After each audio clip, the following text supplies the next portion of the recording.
السلام علیکم ورحمۃ اللہ۔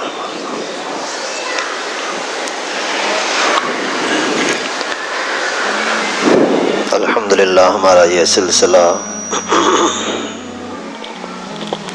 سیرت النبی صلی اللہ علیہ وسلم چل رہا ہے۔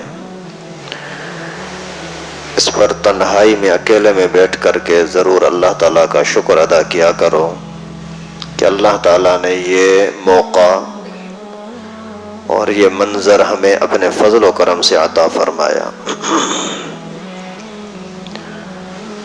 صحابہ کرام کو بڑی تڑپ ہوتی تھی کہ ہم دین کو حاصل کریں، ایک ایک مسئلے کو سیکھنے کے لیے دور دور سفر کر کے جاتے تھے، اور حضرت عمر رضی اللہ تعالیٰ عنہ نے حضرت عقبہ رضی اللہ تعالیٰ عنہ سے فرمایا، عقبہ تو بھی بکریاں وغیرہ چراتا ہے، میں بھی جانور چراتا ہوں، ابھی جانوروں کو چرانا روزانہ لازمی کام ہے، اس کو ہم چھوڑ نہیں سکتے، لیکن ایسا کرتے ہیں کہ ایک دن تیرے جانور بھی میں لے جاؤں گا، دوسرے دن پھر میرے جانور بھی تو لے جا، پھر جس دن تو میرے جانور لے جائے گا تو میں سارا جو کچھ پیغمبر کریم صلی اللہ علیہ وسلم کے پاس پڑھوں گا سیکھوں گا وہ آپ کو سکھاؤں گا، اور دوسرے دن پھر آپ جو سنیں گے پڑھیں گے وہ پھر مجھے سکھانا، کیونکہ جو اللہ تعالیٰ نے عزت عظمت دین کے سیکھنے میں رکھی ہے نا، اتنی عزت عظمت کسی اور چیز میں نہیں ہے۔ سب سے بڑا جو منصب ہے وہ علم کے اندر اضافہ ہے۔ اسی وجہ سے تو پیغمبر کریم صلی اللہ علیہ وسلم نے فرمایا نا، فضل العالم علی العابد کفضلی علی ادناکم، کہ عالم کی مولوی کی فضیلت دوسرے لوگوں پر ایسی ہے جیسے نبی کی فضیلت امتی پر۔ ہزاروں لاکھوں کروڑوں امتی مل جائیں لیکن نبی کے برابر نہیں ہو سکتے، تو بالکل اسی طرح سے ہزاروں لاکھوں کروڑوں نیک لوگ مل جائیں، عام لوگ نہیں، نیک لوگ مل جائیں تو بھی وہ عالم کے برابر نہیں ہو سکتے، کیونکہ پیغمبر کریم نے فرمایا فضل العالم علی العابد، عابد اس کو بولتے ہیں جو نماز کا پابند ہو، تہجد گزار ہو، نیک انسان ہو، وہ عالم سے یعنی کتنے بھی ہزاروں لاکھوں مل جائیں لیکن ایک مولوی کے برابر نہیں ہو سکتے۔ تو یہ فضیلت کیوں ہے؟ علم کی وجہ سے۔ تو علم کا ایک ایک لفظ آپ کے ذہن میں بڑھتا جائے، سمجھو کہ تمہارا رتبہ بڑھتا جا رہا ہے۔ دنیا کے حساب سے بھی دیکھو نا، کسی بھی کام کے اندر اگر ایک تجربے والا ہے تو سارے لوگ اس کے محتاج ہوتے ہیں، یار یہ کیسے پوچھتے ہیں۔ تو علم کے اندر ترقی ہے اور فضیلت ہے۔ اچھا، آج 5واں سبق ہے نا، 5واں سبق ہے، اور پہلے بھی ایک مرتبہ نام لکھے تھے سب کے جو شرکا ساتھی ہیں، آج دوبارہ وہی نام لکھتے ہیں۔ ویسے تو روزانہ حاضری لینی چاہیے لیکن ممکن نہیں ہے، ٹائم بہت لگ جائے گا۔ میرا اندازہ تھا کہ 30-40 بندے ہوں گے لیکن اللہ کے فضل سے یہ تو 250 سے بھی زیادہ ہو رہے ہیں۔ اللہ تعالیٰ قبول فرمائے، یہ بھی اللہ کی مہربانی ہے، کیونکہ پیغمبر کریم نے فرمایا ان قلوب بنی آدم بین اصبع الرحمن یحولها کیف یشاء، لوگوں کے دل اللہ کے ہاتھ میں، جہاں چاہتے ہیں اللہ تعالیٰ ان کو گھماتے ہیں۔ اللہ تعالیٰ نے آپ کا دل، میرا دل اس کام کی طرف پھیرا ہے، موڑا ہے، یہ اللہ کی مہربانی ہے نا۔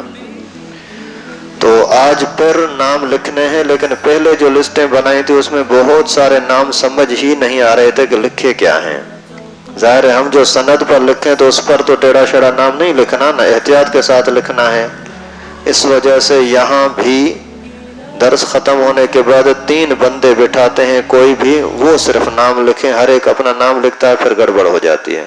تو 3 بندے اس لیے بٹھاتے ہیں کہ تینوں کے پاس ساتھی لکھواتے جائیں تاکہ آسانی ہو جائے گی، جلدی ہو جائے گی۔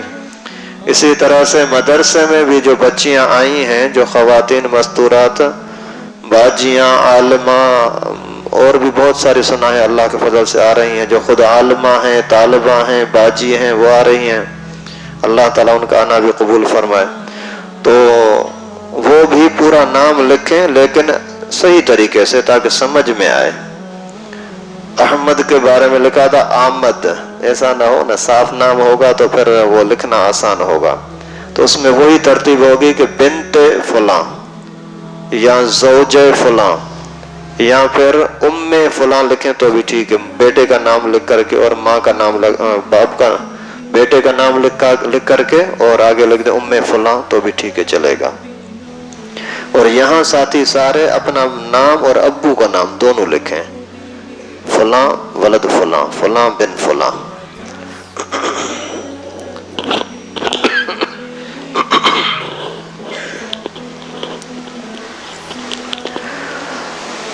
الحمد للہ نحمده ونصلي ونسلم على رسوله الكريم، اما بعد فقد قال النبي صلى الله عليه وسلم انما بعثت معلما، وقد قال رسول الله صلى الله عليه وسلم لا يؤمن احدكم حتى اكون احب اليه من والده وولده والناس اجمعين، او کما قال علیہ الصلوۃ والسلام۔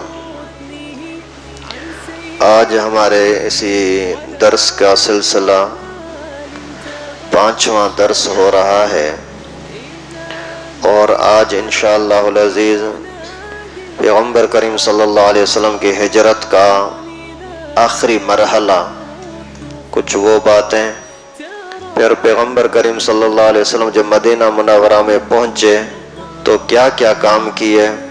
بنیادی طور پر رسول اللہ صلی اللہ علیہ وسلم جیسے ہی وہاں پہنچے تو وہاں سب لوگوں کو اکٹھا کیا، اللہ تعالیٰ کے ساتھ تعلق مضبوط رکھو، آپس میں تعلق مضبوط رکھو، اور غیر مسلموں کے ساتھ تعلق کس طرح رکھنا چاہیے، ان کے بارے میں رسول اللہ صلی اللہ علیہ وسلم کی جو تعلیمات تھیں ان کا تذکرہ ہوگا۔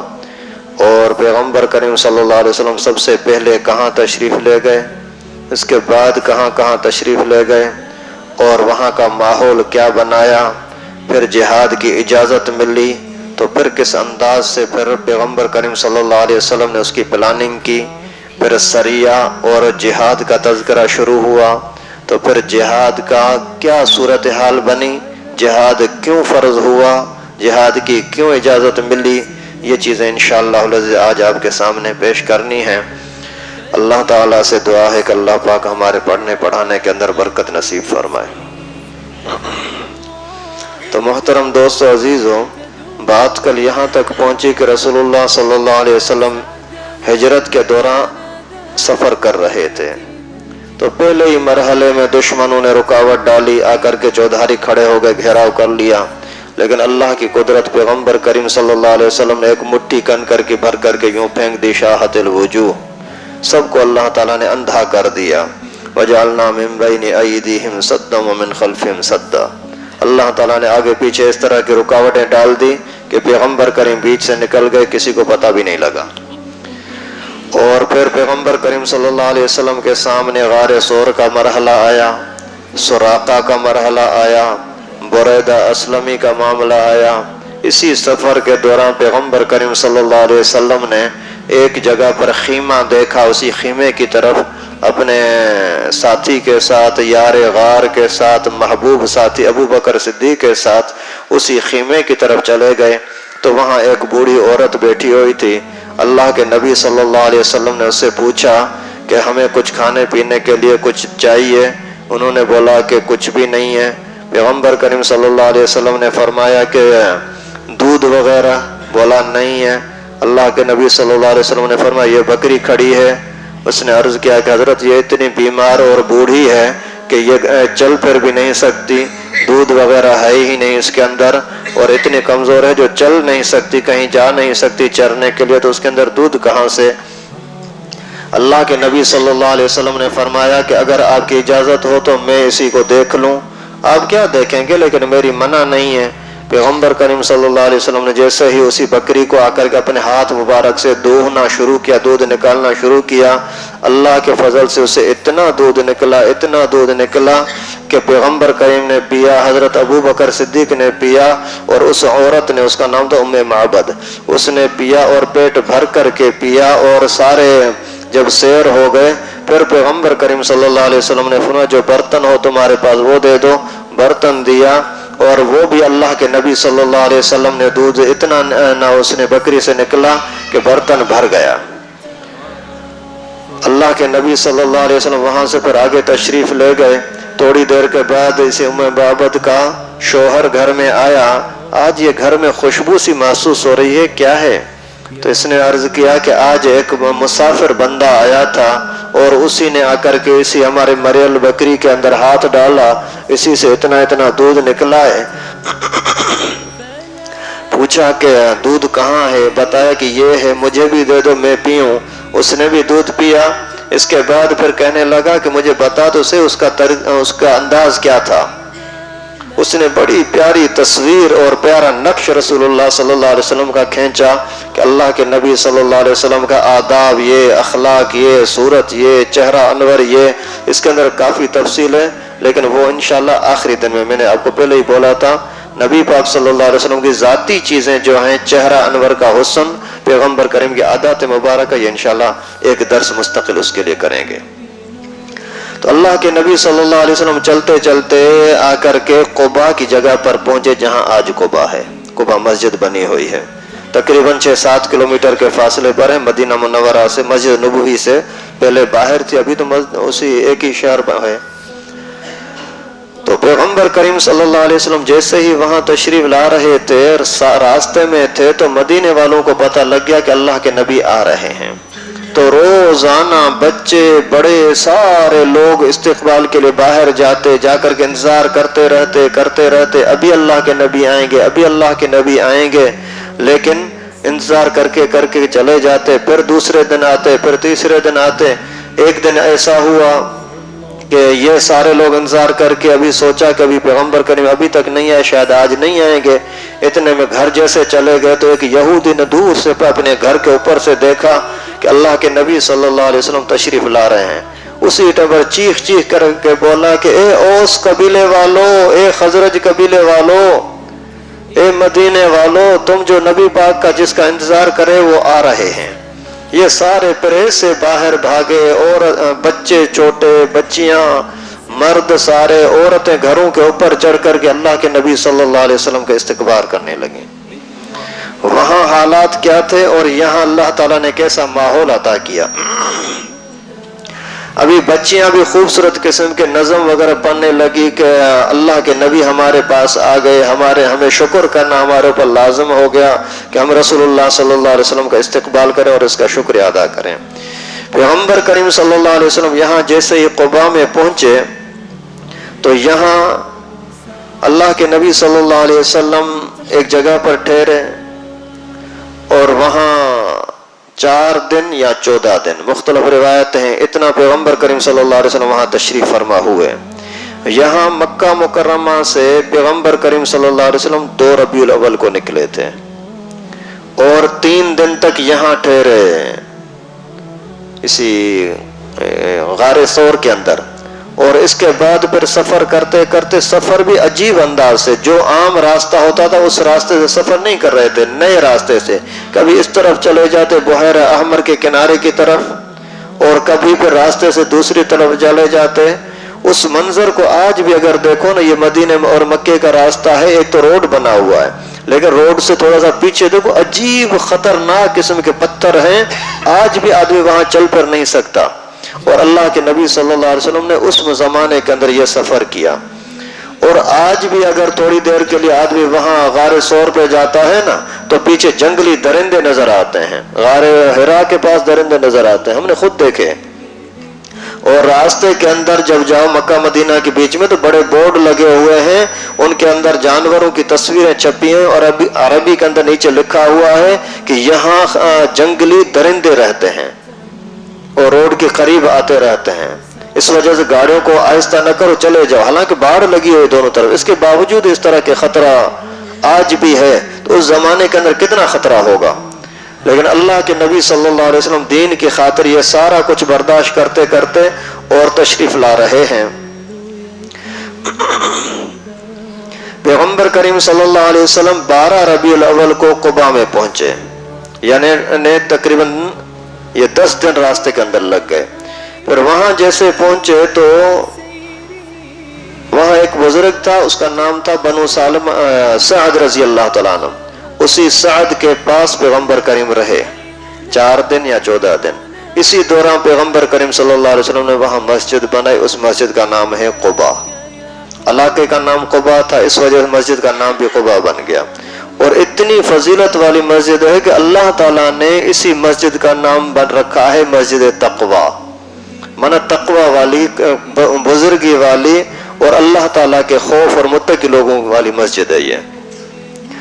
اور وہاں پیغمبر کریم صلی اللہ علیہ وسلم کا فرمان ہے اگر کسی بندے نے اسی مسجد کے اندر صرف 2 رکعت نفل پڑھی تو اس کو مقبول عمرے کا ثواب ملے گا. سبحان اللہ. پیغمبر کریم صلی اللہ علیہ وسلم جیسے یہاں پہنچے مسجد بنائی. پھر جمعے کا دن ہوا، تقریباً 16 تاریخ تھی، تو 16 ربیع الاول. پیغمبر کریم صلی اللہ علیہ وسلم وہاں سے آگے نکلے تو جمعے کی نماز کا ٹائم ہوا. اللہ تعالیٰ کی طرف سے جمعے کو فرض کیا گیا. پیغمبر کریم صلی اللہ علیہ وسلم نے وہاں جمعے کی نماز پڑھی اور وہیں خطبہ دیا. لیکن خطبے کے اندر اللہ تعالیٰ کی وحدانیت کی، شرک سے نفرت دلانے کی اور آپس میں اچھے تعلقات رکھنے کی درس دیا. کوئی بھی اپنی تکلیف کا ذکر نہیں کیا کہ مکے والوں نے میرے ساتھ یہ کیا تھا اور سفر میں مجھے اتنی تکلیف ملی. نہیں، پیغمبر کریم صلی اللہ علیہ وسلم نے جمعے کی نماز وہاں پڑھائی. پہلا جمعہ اسلام کا، اس امت کا یہی ہوا. اس کے بعد اسی مسجد کا نام آج پڑ گیا ہے مسجد الجمعہ، وہاں ہے.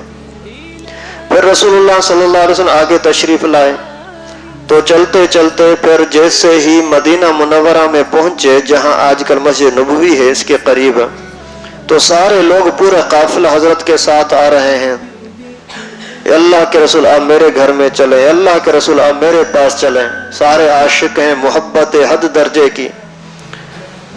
پیغمبر کریم صلی اللہ علیہ وسلم کے اونٹنی کو بعض مرتبہ کوئی نہ کوئی صحابی پکڑ لیتا ہے، اللہ کے رسول میرے پاس چلے نا. تو پیغمبر کریم صلی اللہ علیہ وسلم نے فرمایا آپ اس اونٹنی کو چھوڑو، اللہ نے اس کو جہاں حکم دیا ہے وہاں بیٹھے گی. وہاں چلتے چلتے جا کر کے ایک جگہ پر بیٹھ گئی. جیسے ہی بیٹھی، اللہ کے نبی ابھی تک اٹھے نہیں، اسے اترے نہیں، تو پھر وہ کھڑی ہو گئی. کھڑی ہو کر کے پھر آگے چل کر کے پھر اسی جگہ پر آ کر کے بیٹھ گئی. اور وہ گھر تھا حضرت ابو ایوب انصاری رضی اللہ تعالیٰ عنہ کا.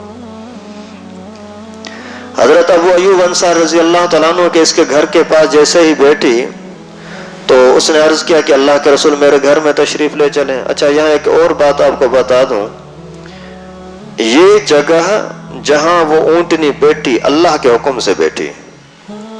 حالانکہ صحابہ کرام کی سب کی خواہش یہ تھی کہ ہمارے پاس پیغمبر کریم چلیں، اور پیغمبر کریم کو فیصلہ کرنا بہت مشکل تھا. ابھی کس کے پاس، ایک کو راضی کریں تو دوسرا ناراض ہو جائے گا. ظاہر ہے ابھی تک وہ انہوں نے دینی تعلیمات تو سیکھی نہیں ہے. آپ کے سامنے بھی کبھی ایسا مرحلہ آ جائے تو آدمی بڑا پھنس جاتا ہے، کبھی میں کس کو ترجیح دوں، کس کی بات کو مانوں، کس کو نہ مانوں. میں جب حج کر کے واپس آیا تھا، یہاں ایئرپورٹ پر اترنا تھا، تو یہاں کے مقتدی دوست ساتھی بہت ساری گاڑیاں کر کے وہاں آ گئے. ابھی میں جیسے ہی باہر نکلا تو ایک بول رہا حضرت میرے ساتھ، دوسرا بولتا استاد جی میرے ساتھ، تیسرا بولتا استاد جی میرے ساتھ. میں پریشان ہو گیا، ابھی کیا کروں. کسی ایک ساتھی کے ساتھ بیٹھ گیا، پھر آدھا راستے کے بعد پھر دوسرے کے ساتھ بیٹھ گیا، پھر اس طرح سے کر کے سب کو راضی کیا. لیکن اللہ تعالیٰ نے رسول اللہ صلی اللہ علیہ وسلم کے لیے یہ بھی برداشت نہیں کیا کہ شاید کوئی دل میں کرے کہ پیغمبر کریم نے اس کو کیوں ترجیح دی اور میرے پاس کیوں نہیں آئے. اللہ تعالیٰ نے اس اونٹنی کو سبق سکھا دیا کہ تجھے جانا ہے، تجھے بیٹھنا ہے. جیسے ہی وہاں پیغمبر کریم صلی اللہ علیہ وسلم کے اس واقعے سے 700 سال پہلے ایک بادشاہ تھا، اس کو بادشاہ کا نام تھا تبا. وہ بادشاہ کچھ علماء کے ساتھ دنیا کا اپنے علاقے کا سفر کر رہا تھا. یمن کا بادشاہ تھا. جیسے اسی مدینے کی اسی جگہ کے قریب پہنچا تو اس کے علماء نے بولا یار ہم نے جو کتابوں میں پڑھا ہے نا، ان سے لگتا ہے کہ آخری نبی جو آئیں گے ان کی ہجرت یہاں ہوگی.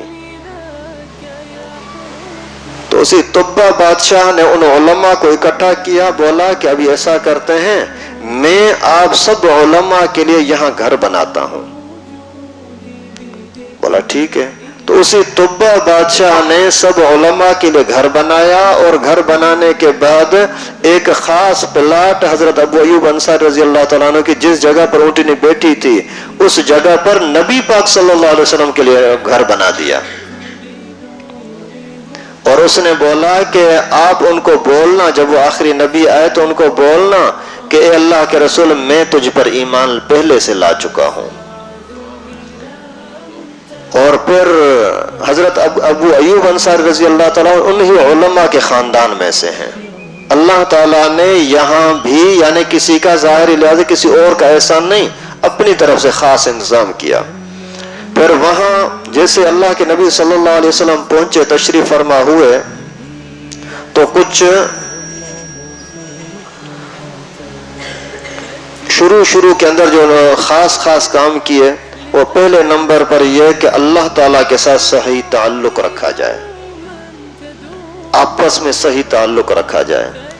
تیسرا، غیر مسلموں کے ساتھ بھی صحیح تعلق رکھا جائے۔ ان تینوں کاموں کے لیے پھر کیا ہونا چاہیے؟ پیغمبر کریم صلی اللہ علیہ وسلم نے آپس کے صحیح تعلق کے لیے مسجد اور مدرسے کی بنیاد ڈالی، مسجد نبوی بنی اور مدرسہ اصحاب صفہ بنا۔ مسجد کی بنیاد کا منظر ایسا ہوا کہ پیغمبر کریم صلی اللہ علیہ وسلم نے مشورہ کیا کہاں بنائیں۔ پیغمبر کریم کے نظر میں جو جگہ تھی تو وہاں کچھ باغات اور درخت تھے، پیغمبر کریم نے فرمایا یہ جگہ مناسب ہے۔ کس کی ہے؟ بتایا کہ سہل اور سہیل دو یتیم بچے ہیں، ان کی ہے۔ پیغمبر کریم صلی اللہ علیہ وسلم نے ان کو بلایا، انہوں نے عرض کیا اللہ کے رسول ہماری جان آپ پر قربان، ہماری طرف سے یہ ہدیہ ہے مسجد کے لیے۔ پیغمبر کریم صلی اللہ علیہ وسلم نے ان کا اس کا پیسہ عطا کیا۔ یہ نہیں کہ کبھی بھی کوئی جا کر کے بولے کہ نہیں بھائی یہ ظلم کیا گیا تھا، چھینی گئی تھی، انہوں نے ڈر کر کے دی تھی اور پیغمبر کریم کا خوف تھا اور سامنے بات نہ کر سکے، نہیں۔ اس لیے علماء نے یہ مسئلہ بھی لکھا ہے، اگر کسی سے چندہ وغیرہ لیتے ہو جو دل کے خوشی سے چندہ نہیں دیتا تو اسے نہ لو۔ مسجد کے لیے اگر 2-5 روپے دیتے ہو تو دل کی خوشی ہے تو جی بسم اللہ دو، دل کی خوشی نہیں ہے نہ دو، کیونکہ ثواب تو کچھ بھی نہیں ملے گا، الٹا گناہ کا خطرہ ہے۔ تو پیغمبر کریم صلی اللہ علیہ وسلم نے اس کی قیمت ادا کی اور مسجد بنانا شروع کر دی۔ اللہ کے نبی صلی اللہ علیہ وسلم خود اس مسجد کے لیے اینٹیں اور پتھر لا رہے ہیں، ڈھو رہے ہیں۔ صحابہ کرام نے عرض کیا اللہ کے رسول آپ چھوڑیں نا، ہم کرتے ہیں نا۔ پیغمبر کریم صلی اللہ علیہ وسلم نے فرمایا ہاں ٹھیک ہے صحیح ہے، تھوڑی دیر کے لیے رک گئے تاکہ اس کی بھی دل خراب نہ ہو، وہ بھی یہ نہ بولے یار استاد پیغمبر کریم کو میں نے بولا لیکن میری بات کو اہمیت نہ دی۔ پھر تھوڑی دیر کے بعد وہ جیسے اپنے کام میں لگا تو پھر اللہ کے نبی صلی اللہ علیہ وسلم کوئی پتھر اٹھا کر کے لائے۔ مسجد بنتے بنتے جب پیلروں کی بات آئی تو پھر اسی کھجور کے بڑے بڑے تنے وہ لا کر کے وہ پیلروں کی جگہ پر لگا دیے۔ پھر جب چھت بنانے کے لیے آئی تو پھر اسی کھجور کے پتے اور کھجور کی ٹہنیاں شاخیں وہ لا کر کے اس کے اوپر چھت بنائی گئی، اور چھت بھی اتنی تھی کہ اگر آدمی ہاتھ اوپر کرے تو اسی چھت کو ہاتھ لگتے تھے۔ اور وہاں ابھی کچھ عرصہ پہلے تقریباً 10-12 سال پہلے یہ مدینہ منورہ میں اس طرح کا وہ مناظر رکھے تھے، باقاعدہ میں نے دیکھے تھے، وہاں لکھا ہوا تھا بڑی بلڈنگ ہے اس کے اوپر لکھا ہوا ہے معرض رسول اللہ صلی اللہ علیہ وسلم، یعنی نبی پاک صلی اللہ علیہ وسلم کی چیزوں کا میوزیم، اور اس کے اندر یہ سارے رکھے ہوتے تھے کہ اس زمانے کی مسجد کیسی تھی، پیغمبر کریم کے گھر کیسے تھے، کہاں کہاں گھر تھے۔ میں نے وہاں سے تصویریں وغیرہ لایا تھا، یہاں جو حدیث کی کتابوں میں پڑھاتے ہیں نا تو بڑی ہمیں مدد ملی تھی۔ پیغمبر کریم کا گھر یہ ہے، سیدہ عائشہ کا گھر کہاں، حضرت سودا کا گھر کہاں، حضرت میمونہ کا کہاں، بی بی فاطمہ کا کہاں، یہ سارا وہاں سمجھنا بڑا آسان لگ رہا تھا۔ تو یعنی بالکل سادی مسجد بنی ہوئی تھی، اور صحابہ کرام فرماتے ہیں جب بارش ہوتی تھی نا تو جب ہم سجدہ کرتے تھے تو چہرے کے اوپر پیشانی کے اوپر کیچڑ لگ جاتا تھا، ایسی مسجد تھی اللہ کے نبی صلی اللہ علیہ وسلم کی۔ لیکن ایمان کتنا مضبوط تھا۔ آج کے زمانے میں مساجدہم عامرۃ وہی خراب من الہدی، تعمیرات کے اندر دیکھو تو اعلیٰ قسم کا محل بنا دیا ہے، اور ہدایت کے حساب سے دیکھو تو بالکل ویران، نہ قرآن کا درس ہے، نہ حدیث کا درس ہے، نہ کوئی مسائل کا درس ہے، کچھ پتہ ہی نہیں ہے۔